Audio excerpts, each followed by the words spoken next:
Coming up in today's video, I'm going to be discussing the New Orleans Saints trading for a starting offensive tackle. I think that you guys might like this idea. And on top of that, I stumbled across an ESPN article that suggested the Saints should draft a quarterback in the 2024 NFL Draft. And they actually even listed the Saints as the best destination for one of the draftable QBs this year.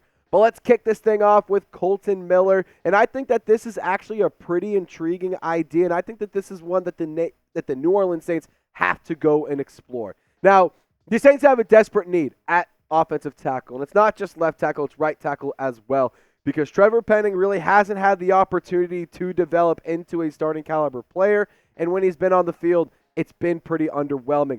Ryan Ramczyk, he's dealing with some injury stuff. He's climbing the age column, so there is a need at tackle in general, not just one of the two sides, which is unfortunate for the Saints.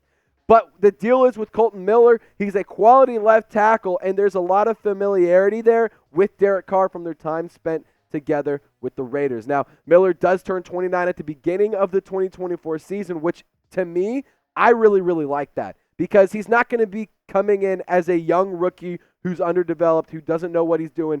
He's going to come in as a seasoned vet that still has some stuff in the tank left to give where he can be an effective player for you for a handful of seasons. And on top of that, I do think that the Raiders are kind of starting fresh under Antonio Pierce, trying to maybe recoup some extra draft capital, maybe an avenue that the Raiders are exploring. So this could be something that the Raiders might be interested in doing. I will say this, Las Vegas outside of quarterback, this offensive line is probably their biggest need. So it might be kind of tough to make it happen, but who knows? Maybe you go younger, cheaper, and you try to build for the future, not just for right now. But in terms of the offensive line and how they shook out according to PFF, the numbers aren't the Bible here, and I understand that a lot of people are critical of how PFF grades the offensive linemen, but I do think it at least tells the story. Trevor Penning, the numbers aren't really good, but to be fair to him, he hasn't really gotten the run of a true starting left tackle. It's been competitions, it's been injuries, it hasn't been good fits, he isn't ready, whatever it is, Penning just hasn't panned out. James Hurst, I'm sorry, I'm just not a huge fan of his production as a starter. If he wants to be a starting offensive lineman for my football team, I need to see better production. I love Eric McCoy. I think he is a great football player. He's been really solid for the center position. Keep on keeping on there. Cesar Ruiz is kind of the most frustrating player on this offensive line for me. I mean, he was a guy that you gave a really nice contract extension to. You've seen flashes of him play really well, but at the end of the day, he continuously just fails and shits the bed and doesn't play consistently good football, and it's nothing against him as an individual. It's just I want to see the consistent good football. That's my big thing, and you're not getting that with Cesar Ruiz. Ryan Ramczyk is a great offensive tackle, and he's a great right tackle. However, like I mentioned, he's got some injury issues with that knee, and on top of that, he's getting really old. So Kolton Miller in 2023 did log over 700 snaps for the Silver and Black, and his PFF grades, they're pretty solid if you ask me. The overall at 80.2, I really, really like that. The pass blocking grade is nice. The run blocking grade could be a little bit better, but I'm not really too concerned about that. The penalties, only one penalty last year, which is really, really solid for Miller. And on top of that, 4 sacks allowed. I don't hate that number. The total pressure at just 16, it's not too bad. Maybe I'd ask for a little bit better production there, but at the end of the day, I need a left tackle. And so if I'm calling up the Las Vegas Raiders, I'm getting on the phone with Sin City, and I'm saying, hey, I want Kolton Miller. We'll give you a second-round pick. Now, the Raiders and the Saints, they pick right after each other. So it's Raiders at 13, Saints at 14. Raiders at 44, Saints at 45. So maybe giving them an extra second-round pick is something that they would really, really like. Maybe that gives the opportunity for Antonio Pierce to package some picks up and move up, or maybe they can get a couple extra weapons or fill some extra holes on their roster. So let me know, would you do this trade from a Saints perspective? If you're a Raiders fan, I understand why you may not want to do this. So feel free to share your thoughts as well. But this is a trade that's geared more towards, appealing to Saints fans and appealing to the New Orleans Saints. So let me know, would you do this trade? Just give me a trade or pass in the comment section. Now, I would do that move Because if you are able to send away the 45th overall selection to the Raiders for a starting veteran left tackle, you can still go and draft an offensive lineman at 14. You can go get Troy Fontenot, who is an interesting interior offensive lineman, really can play anywhere. Talisi Fuaga or Amarius Mims, those guys are solid, really talented right tackles. So maybe you can go and get one of those guys. But what about I tickle your fancy? What about a Brock Bowers or a Brian Thomas Jr. or a really solid edge rusher like a Chop Robinson or a Latu Latu or a Jared Verse, or somehow he falls at Dallas Turner? That's my point with doing this. If you go and invest a second-round pick and a quality veteran left tackle who has chemistry with your current quarterback, I'm all in, because you can still utilize your first-round pick for whatever you want. And then you can go and use those fifth-round selections, package those together, and try and get something in the third or fourth round. That's what I would do, but I want you guys to, rip me apart in the comment section and subscribe so that way you can stay notified. If there's any sort of buzz, whether it's draft, whether it's trades, whether it's free agency, we got you covered. So subscribe today, lock us in. It's 100% free. Now, what's coming up next is I'm going to discuss whether or not the New Orleans Saints should draft a quarterback in the 2024 NFL Draft. Here's a hint. ESPN thinks they should. So at round 5, number 150 overall, Matt Miller, he suggested that New Orleans should draft Michael Pratt, the quarterback out of Tulane. And he actually even mentioned this is the best fit for Michael Pratt in the later rounds especially. So let's kick it to Miller, saying that the Saints are financially committed to Derek Carr for at least the 2024 season. But we could see a change in strategy if they don't make a playoff run this season. Adding Pratt, who played his college ball locally at Tulane, would give the Saints an accurate and experienced quarterback prospect capable of developing at the next level.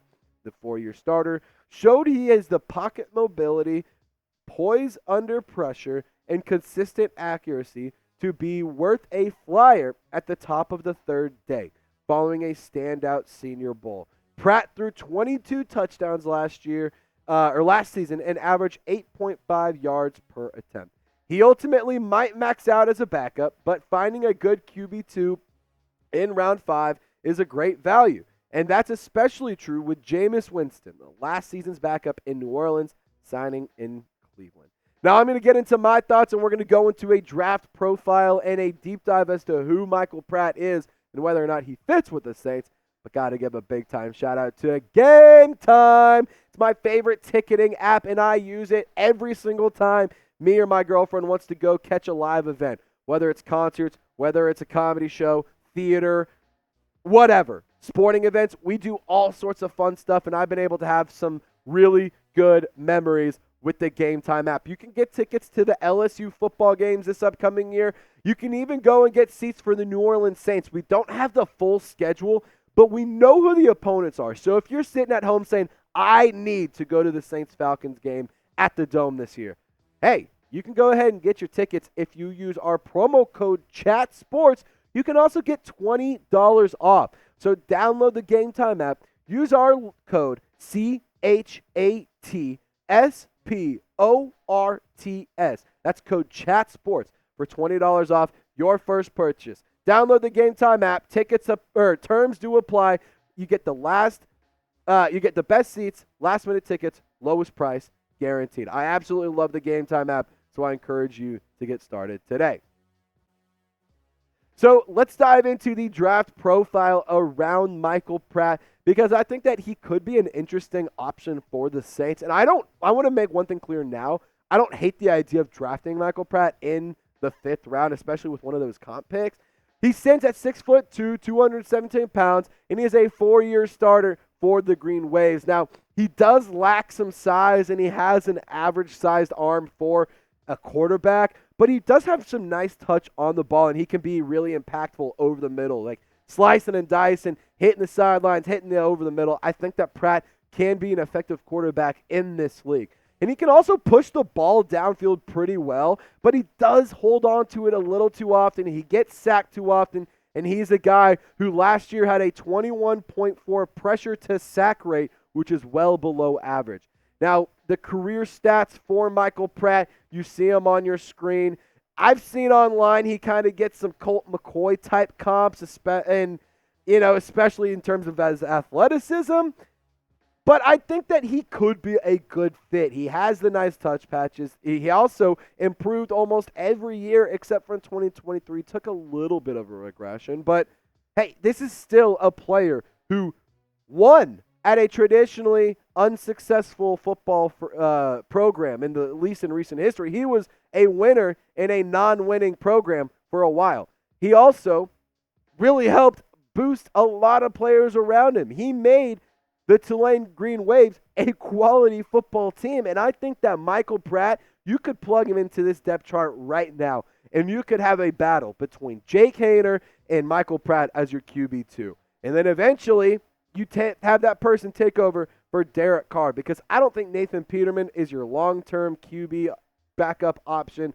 I think he's really just around for a year or so. And I do think that the Saints need to get younger at the quarterback position. So bringing in a guy like a Michael Pratt, to me, could be interesting and could make some sense. But I'm also not totally sold on drafting a quarterback in round one. So do you want the Saints to draft, or not in round one, draft a quarterback in general? Do you want the Saints to draft a quarterback in 2024 in any of the 7 rounds? Just give me a yes or a no. Let me know your thoughts in the comments section. I know that there's this philosophy out there. If you don't have a starting quarterback, draft a quarterback every single year because you never know what you're going to get. And I don't hate the idea. Like I said, I think that getting Pratt could actually be a good move for New Orleans. But I would rather wait to go and get a true starter in a future draft. I'm talking about a true quality player that can be a starting caliber quarterback and can be a long-term impact. Not saying that Michael Pratt can't do that, but there are definitely going to be guys in the next couple of years who might be able to do it better. And I'm kind of just okay with not going and getting another quarterback too, because it's worth noting that the Saints last year, they traded away their 227th overall pick and a 2024 fourth-round selection to Jacksonville so they could select Jake Haener last year in the 4th round. So that is something that is worth discussing and worth understanding as a Saints fan. The Saints might not go and draft a quarterback because they don't think that they have a need there. They traded up and invested in Jake Haener. Maybe that's the path that they want to go and that's the route they want to roll. But I want you to sound off and share your thoughts in the comments section. Give me an MP for Michael Pratt or give me a JH for Jake Haener. And as always, Saints fans, I hope you guys have a wonderful day. Don't forget to subscribe, and y'all stay golden. We'll see you next time.